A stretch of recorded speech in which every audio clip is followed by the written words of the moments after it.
오늘 함께 나눌 하나님의 말씀은 예레미야 애가 4장 말씀입니다. 애가의 모든 말씀은 참 읽기 힘든 말씀들입니다. 그 중에 4장은 더욱 읽기가 힘든 말씀입니다.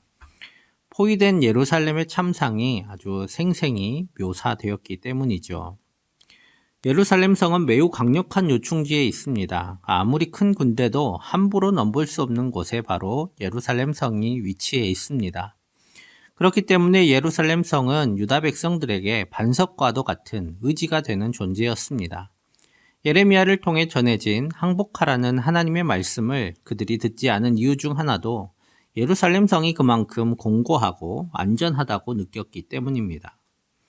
이렇게 강한 성을 무너뜨리기 위해서 바벨론은 예루살렘을 포위합니다. 예루살렘으로 들어가는 모든 식량을 완전히 막아버리는 전술을 사용하는 것이죠. 물론 이에 대한 대비를 위해서 예루살렘 성내에 우물을 파고 식량도 비축하였을 것입니다. 하지만 햇수로 3년 가까이 진행된 포위로 인해서 결국 식량이 바닥나고 성내에는 이전엔 생각도 하지 못했던 끔찍한 일들이 일어나게 됩니다. 이 끔찍함에 대해서 예레미야는 이렇게 비통해합니다. 9절 말씀입니다. 칼에 죽은 자들이 줄여 죽은 자들보다 나음은 토지 소산이 끊어짐으로 그들은 찔림 받은 자들처럼 점점 쇠약하여 가미로다. 차라리 칼에 죽은 이들이 더 낫다는 것입니다. 기근으로 죽어갈 때의 고통스러움을 넘어 인간다움까지 모두 버린 후에야 죽음이 찾아왔기 때문이죠. 이런 일이 왜 일어났습니까? 바로 그들의 죄가 컸기 때문입니다. 6절 말씀입니다.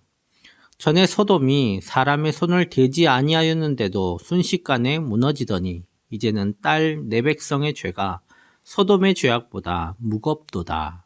아멘. 그들의 죄가 죄로 인해 멸망당한 대표적인 성인 소돔보다도 컸기 때문에 그들이 이러한 심판을 받게 된 것입니다. 그렇다면 그들의 죄는 무엇입니까? 바로 하나님의 말씀에 불순종한 것입니다. 소돔은 그 자신의 죄로 망했지만 예루살렘은 수없이 선포된 하나님의 말씀에 불순종했기 때문에 소돔보다도 더 큰 죄를 진 것이고 그 죄로 말미암아 가장 괴로운 멸망을 당해야 했습니다. 그리고 그들이 불순종한 가장 큰 이유는 그들의 강한 성이었고 그 성 안에 재어놓은 많은 식량들이었고 그들을 도와줄 것이라 여겼던 애굽 때문이었습니다. 그들이 믿고 의지한 것 때문에 그들이 의지하던 예루살렘 성 안에서 그들은 말라 죽고 말았습니다. 우리의 신앙도 마찬가지입니다. 우리가 무엇인가 의지할 것이 있을 때에 하나님의 말씀은 우리가 순종해야 할 말씀이 아니라 우리의 선택사항 중 하나가 됩니다. 나에게 유익이 된다고 생각할 때에는 말씀대로 살고 그렇지 않을 때는 굳이 순종하지 않아도 되는 권고사항 정도로 듣게 되는 것이죠. 특별히 율법적인 계명을 지켜 살아가는 것이 아니기 때문에 더욱 그렇게 생각하며 살아갈 때가 많이 있습니다.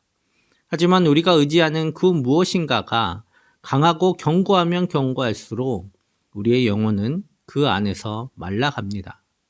물질에 어려움이 없고 건강에 어려움이 없고 가정에 어려움이 없을 때에 우리의 영혼은 그 안에서 말라갈 수 있다라는 것입니다.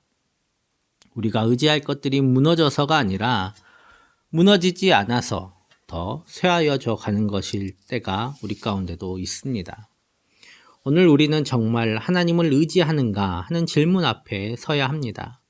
그 강한 성 예루살렘을 버리고 바벨론에게 항복하라는 예레미야의 말씀은 마치 우리를 지키는 두둑한 통장 대신 나의 든든한 건강 대신 나에게 행복을 주는 평안한 가정 대신 하나님을 의지하라는 말씀과 같습니다. 우리가 매일 기도하는 이유는 나는 정말 하나님을 의지하는가? 라는 이 질문 앞에 서기 위해서입니다. 우리에게 이 모든 것을 주신 분이 하나님이심을 고백하며 그것들을 의지하는 것이 아니라 그것을 주신 하나님을 의지하는 저와 여러분 되시기를 간절히 축복합니다. 그런데 이러한 죄악을 저지르게 된 또 다른 이유는 하나님의 말씀이라고 선포된 많은 말씀들이 여기저기서 들리는 상황 속에 있었습니다. 그들이 그 많은 말씀들 중에 듣기 편한 말씀을 택했기 때문에 이러한 죄악을 저지르게 된 것이죠. 12절, 13절 말씀입니다. 대적과 원수가 예루살렘 성문으로 들어갈 줄은 세상의 모든 왕들과 천한 모든 백성이 믿지 못하였었도다. 그의 선지자들의 죄들과 제사장들의 죄악들 때문이니 그들이 성읍 안에서 의인들의 피를 흘렸도다. 예레미야서를 볼 때에 예레미야는 여러 선지자들과 대적하고 또 잘못된 예언을 하는 선지자들을 향한 심판의 말씀을 전하는 것을 볼 수 있습니다. 당시 예루살렘 성 안에서는 예루살렘이 절대 무너지지 않을 것이라는 선포와 또 평안할 것이라는 선포, 또 포로로 끌려간 자들이 돌아올 것이라는 예언 등 희망찬 말씀들이 전해지고 있었습니다. 당연히 듣고 싶은 말씀을 골라 듣는 것이 죄악된 인간입니다. 그래서 그들은 그런 예언들을 하나님의 말씀으로 듣고 예루살렘이 무너질 거라는 것을 생각하지도 않았습니다. 그로 인해서 정작 들어야 할 하나님의 말씀을 듣지 못한 것이죠. 하나님의 말씀을 제대로 전하지 못한 선지자들과 제사장들로 인한 일이었습니다. 지금 이 시대에도 수많은 말씀들이 뒤섞여 있습니다.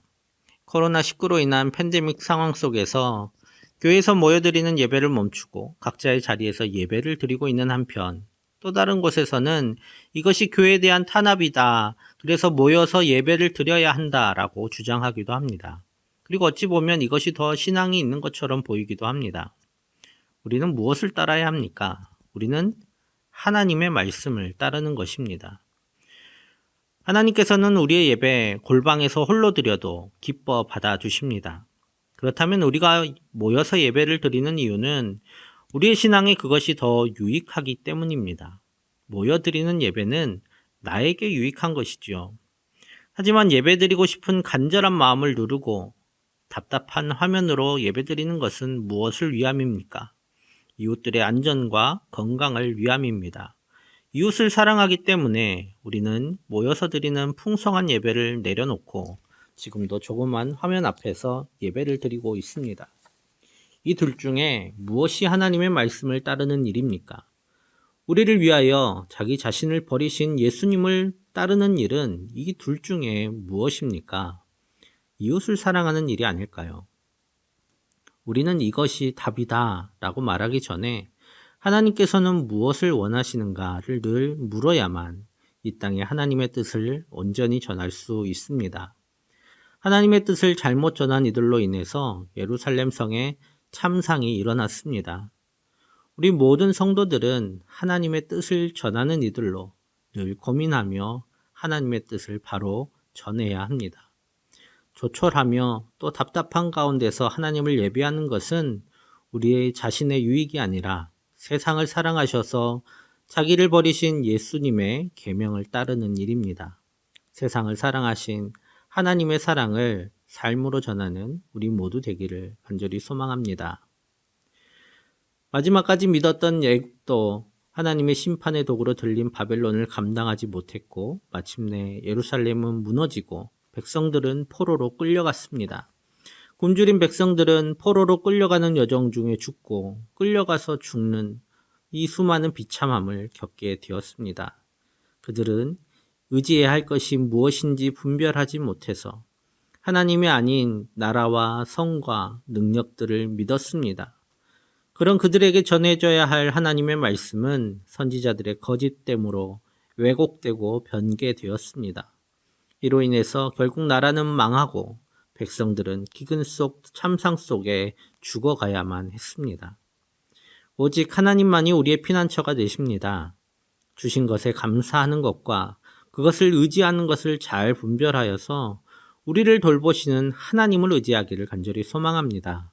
또한 하나님의 말씀과 뜻이 무엇인지 잘 분별하여서 세상 속에 하나님의 뜻이 바르게 전해지도록 노력할 때에 세상이 하나님의 사랑을 알고 또 이 땅이 속히 회복될 줄 믿습니다. 오늘 하루도 주님 의지하면서 나아가는 복된 하루 되시기를 간절히 축복합니다. 기도하겠습니다. 우리 이 시간에 우리가 눈에 보이는 그런 든든한 것들이 아닌 하나님만을 온전히 의지하는 우리 모두 되기를 위해서 기도하여 주시고, 또 특별히 하나님의 뜻을 바르게 알고 그 뜻대로 살아감을 통해서 세상이 하나님의 사랑을 깨달을 수 있도록, 그리고 내일 주일입니다. 영상으로 드리는 예배이지만 예배의 자리마다 하나님께 영광을 돌리며 또 주신 은혜와 말씀으로 감격하는 귀한 시간이 될 수 있기를, 또 코로나19가 속히 소멸하여서 우리가 만나서 기쁨으로 예배드릴 수 있는 시간이 속히 올 수 있기를 위해서 우리 함께 기도드리겠습니다. 사랑의 아버지 하나님, 감사합니다. 하나님께서 우리를 사랑하셔서 불러주시고 또 하나님의 뜻을 따르는 하나님의 자녀가 되시게 하시니 감사합니다. 아버지 하나님, 우리가 우리에게 주신 것들이 감사할 뿐만 아니라 그것을 넘어서 의지하며 살아가는 것은 아닌지 돌아봅니다. 오직 우리가 의지할 분은 하나님이심을 깨닫게 하여 주시고 그 하나님을 따라 살아가며 하나님의 말씀에 순종하며 하나님께서 원하시는 것이 무엇인지 나의 뜻을 내려놓고 분별하며 또 하나님께 묻는 우리 모두 되게 하여 주시옵소서. 하나님께서 원하시는 것이 무엇인지 알고 그 뜻대로 살아감을 통해서 세상 가운데 하나님의 뜻을, 하나님의 사랑을 전하는 우리가 되기를 원합니다. 세상 가운데 수많은 말씀들로 인해 곤란해하고 교회가 또 하나님이 세상 사람들로부터 조롱받는 이 슬픔 가운데 우리가 하나님의 뜻을 바르게 알게 하여 주시고 하나님의 뜻을 따르는 우리 모두 되게 하여 주시옵소서. 아버지 하나님, 내일 주일입니다. 영상으로 예배를 드립니다. 하지만 작은 화면으로 영상으로 드릴지라도 하나님께 온전히 우리의 마음을 올려드리는 귀한 예배가 되게 하여 주시고 하나님께서 우리의 마음을 받으시고 기뻐하시는 복된 예배 되게 하여 주시옵소서. 그 예배를 통하여 하나님께서 주신 은혜를 누리고 하나님의 말씀이 들려지고 은혜로운 시간이 되게 하여 주시고 또 감격하는 귀한 예배가 될 수 있도록 모든 예배의 자리마다 함께하여 주시옵소서.